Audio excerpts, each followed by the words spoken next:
Okay, so in this video, I'm going to tell you how you can use this JSON web token to create the tokens and send it to the client, and then client has to send this token back to the server so that it can access the resources. So here is a simple application. What I'm doing here is there is a login URL. So in the login URL, what happens is if the user visits the login URL, then he has to enter the user ID and password, and then if the user ID and password matches with the database, then the token will be issued to the client, and then with that token next request will be sent, and then server will verify that token. If the token is correct, then the user can access the resources. For example, there is a book route here, so if user goes to the book URL, then he will be able to access that books only he has a access token, otherwise he will not be given the access. So let us see what's happening in the login route. In login route, we are calling the login function. In here there is a login controller, so we'll need this JSON web token module and access token secret as well. So this can be any uh, random string that you can use as the secret, and the same token secret is used for the issuing the token and verification of the token. So this token secret is very important. It can be any random string actually. Then instead of database, we are using this this users array. Okay, and here is the login function. So what's happening here is when the user hears the login URL, then this function will be called, and here we are accessing the body, that is we are sending that user and password in the JSON body. So we are extracting that using this destructuring thing in JavaScript. So username will have the username and password variable will have password. Then what we are doing is we are trying to find that particular username and password in this users array, and if the that user is found, then here we are generating the access token and then sending it to the client. Now if the user is not found, then we are sending this particular string saying that there is an error, response.send username or password incorrect. That means username is not matching with the password. So what's happening here is if the username password is correct, then it is going to sign this token, and we are encoding this particular object in that token, username and role, and access token secret is the second parameter. So that secret will be used to create the token, and access token then is sent to the client using this response object dot JSON, and then this is access token is sent. Okay, so that is how the login works. So what I'm going to do is I'm going to show you how this works in the Postman. So let me go to the Postman, and here you can see there is a login function or a request. We are using the post request to log into this particular URL, and there is a body. So if you give the incorrect password, then what happens? Let us see. So you can see username and password incorrect. This particular error message is coming, but the status is 200. You can also change the status if you want. So to give the different status, you have to use this response.send status method. And now let us try to give the correct user ID password, that is here, that is Sagar1234. So let us go to this Postman and give the correct user ID password, and then what will happen is that it will go to this particular route. It will call that login function that I just showed you, and it will issue the token because user ID password is matching. So let us hit the send button, and then you will see that the response has got that token value.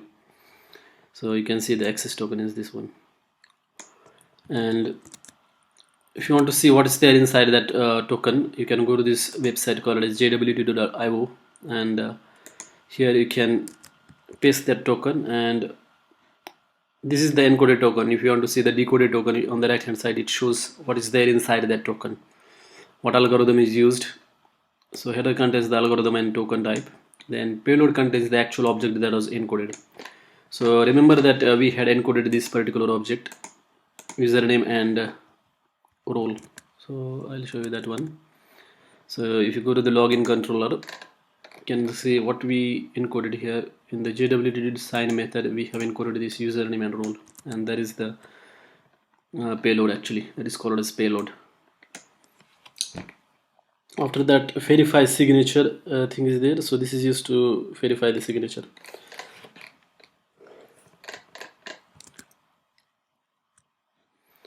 So that is how it works. Now next thing that I want to show is, if you want to access some resource, say for example there is a book URL, and then that book URL is accessible or the data is accessible only when the request has got that access token. If the request header doesn't have that access token, then the access will be denied. So if you go to the book route, you can see that this /books URL is going to call this particular middleware authenticate JWT, and then it is going to this, it is calling this books function. So go to that books controller, and you can see here.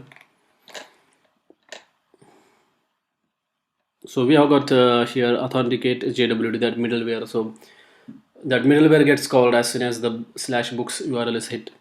And then what we are doing here is we are checking if the headers dot authorization, this header has got this access token that we are interested in.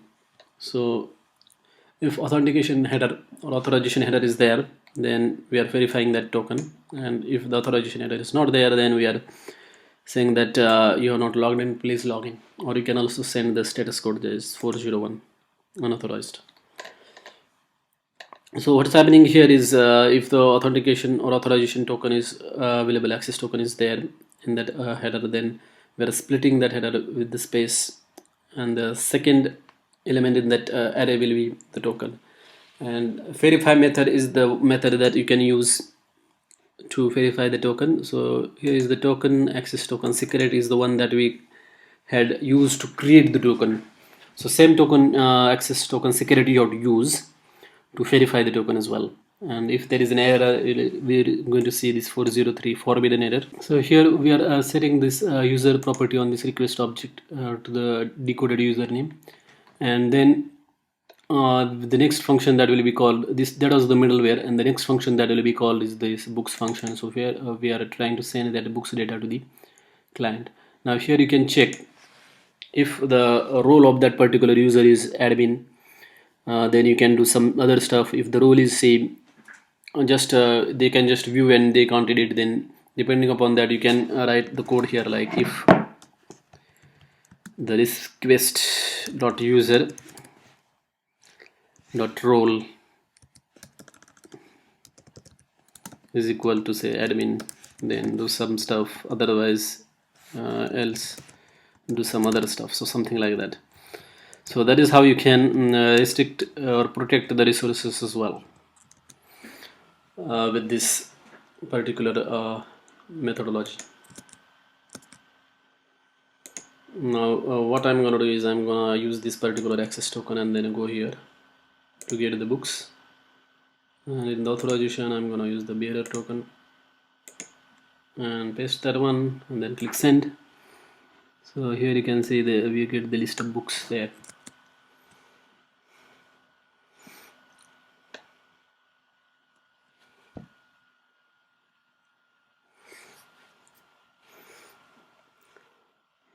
And before we just end this particular video, let me go to the server.js and explain what's happening here. So this is very simple .env, where we are reading the, this is used to read the configuration from the .env file. Then fs file system model, HTTP and HTTPS models are there. There is express model to get to the server. Then to access the environment variables, you can use process.env.port. Then there is a tasks model. So we haven't used in this video. There is a separate model to add, remove the tasks in the tasks collection. Next we have got the body parser cores. These are required as a middleware to process the requests and send the responses. Then JSON web token, this we have already used, so this is required if you want to sign and verify the tokens. Then body parser.json, we are using that one to like convert the data that is coming into JSON format. Then Mongoose, we haven't used this in this video, but this is used to if you want to create this database connection like MongoDB connection. then that mongoose is required. Remember that in our login function, what we did is we used this users array in production, or actually in development project. What happens is this data is stored in the database and not here in this file, and that is when this particular thing comes into picture, that mongoose. We connect to the MongoDB using this mongoose client. Then CORS is required if you want to access the resources that are on the different origin. Then there is a body parser URL encoded, and JSON. These things we are using as middlewares. After that, all the routes that we have created, like books, login routes, to-do list routes, all these we can register with our application, so that application knows, like when that particular URL is hit, what action has to be taken. Then there is a private key certificate. These things are required if you want to create the HTTPS server in the development environment. And finally, we are just starting those servers. So what happens is, when the request comes, the routes are checked, and once it knows, like, okay, say, let us say /login, this thing, this is the URL, or this is the route, then it goes to here, login route, and then checks, okay, login route is here, and the request is post. And then what it is going to do is, this is the callback function that will get called when the request is post. If the request is get, then it'll throw the error because we haven't defined the route for that. So all the HTTP methods we can define here, like if somebody calls this login URL with post method, then this function is going to call. If they call it login URL with the get method, then we can have different function that gets called, and those functions are defined in the controller, as you can see here, which we have already seen.